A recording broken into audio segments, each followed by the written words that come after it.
जो डॉक्टर साहब पर उस लाहौर के कलंदर पर लोग एतराज करते हैं, उन लोगों को भी मैंने देखा है कि वो डॉक्टर साहब के शेर पढ़ते थे। और हमारे आकाए नेमत सैयदी मुर्शिदी हुजूर मुफ्ती आजम रहमतुल्लाहि ताला अलैह के सामने जब ये शेर पढ़ा जाता तो हुजूर मुफ्ती आजम फरमाते कि इकबाल की मगफिरत के लिए यही शेर काफी है।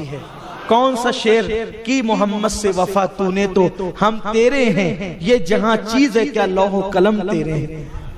ये डॉक्टर साहब ने बड़ी बड़ी शायरी की है, उनकी नातियां शायरी।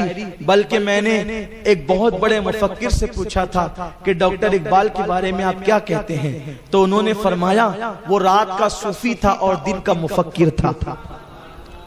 वो डॉक्टर इकबाल जिसने हिंदुस्तान में आजादी की रूह फूंकी, वो डॉक्टर इकबाल के बारे में बहुत सी बातें कही जाती है, लेकिन मैं उन सब बातों पर तवज्जो नहीं करता। एक बात बताता हूँ इकबाल के बारे में, जो किताबों में लिखी हुई है, लिखने वाले ने कहां तक लिखा ये वो जाने, बयान करने वाले ने कहां तक बयान किया वो जाने, लेकिन गौर से सुने जो कहना चाहता हूँ। डॉक्टर इकबाल के बारे में एक रिवायत आई है, डॉक्टर इकबाल के खादिम थे, डॉक्टर इकबाल के खादिम थे, उनका नाम था अली बख्श। उनका क्या नाम था? अली बख्श। इसका मतलब खादिम कट्टर सुन्नी था, इसलिए कि उसका नाम था अली बख्श। अली बख्श दूसरों के यहाँ शिर्क है, वैसे शिर्क की मशीन गन चलाने वालों की उस दौर में नई नई पैदाइश, वो नौजायदा थे उस वक्त, तो इसलिए जल्दी से लोगों पर उनके असरात मुरत्तब नहीं हुए थे। तो अली बख्श हजरत डॉक्टर इकबाल के यहाँ खिदमत करते थे। अली बख्श का कहना है कि एक रात डॉक्टर साहब ने मुझे आवाज दी, अली बख्श इधर आ।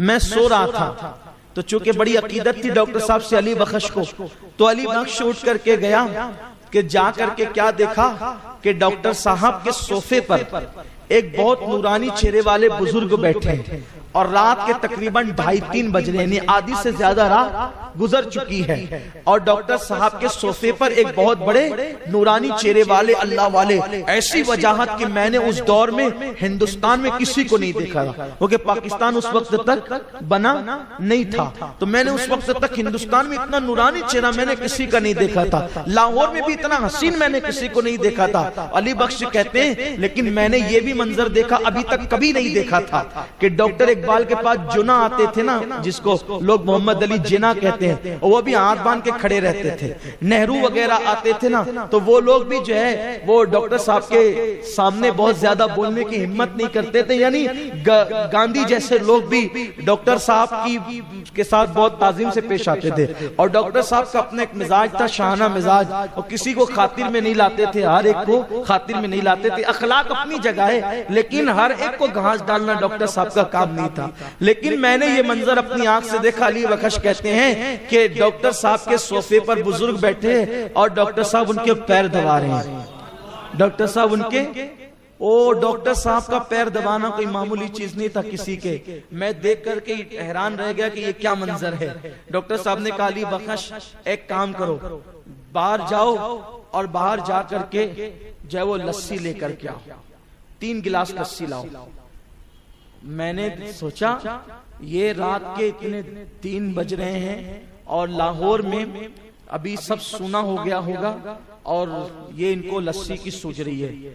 लेकिन अली बख्श था बड़ा वफादार, का ठीक है लेकर आता हूं। कहते हैं जैसे मैं घर के बाहर निकला, बरसों से मैं इकबाल के घर में रहता था, लेकिन जैसे ही घर के बाहर निकला तो मैंने देखा कि करीब में एक नई दुकान खुली है लस्सी की।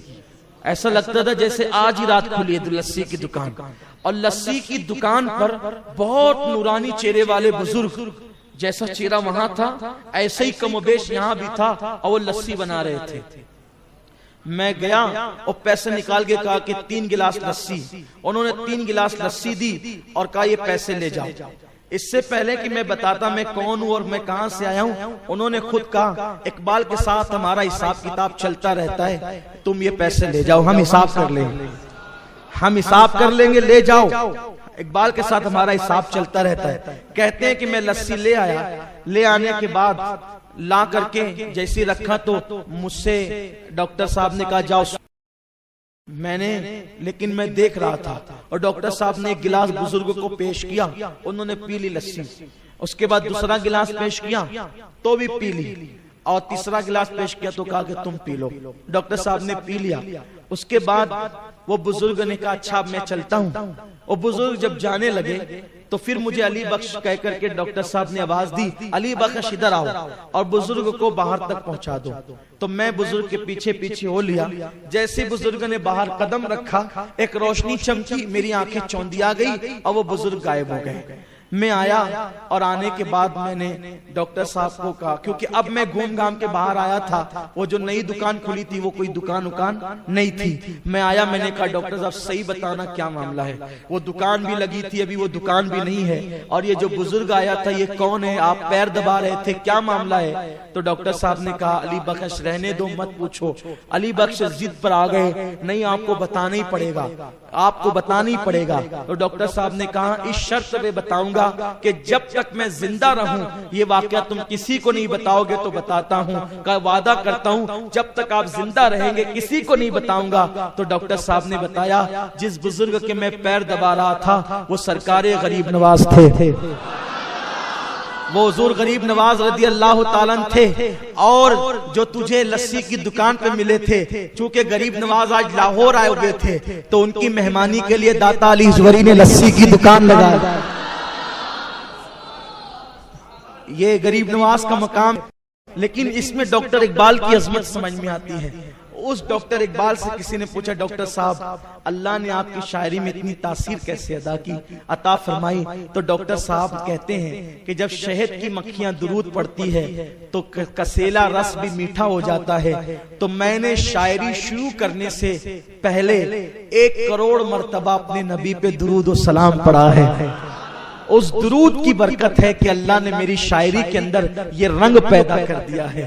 अगर हम भी चाहते हैं कि हमारे अंदर भी कोई रंग पैदा हो तो हम भी दुरूद शरीफ की आदत डालें और दुरूद शरीफ कसरत से पढ़ने की कोशिश करें। अल्लाह ताला मुझे आप सबको दुरूद शरीफ कसरत से पढ़ने की तौफीक अता फरमाए।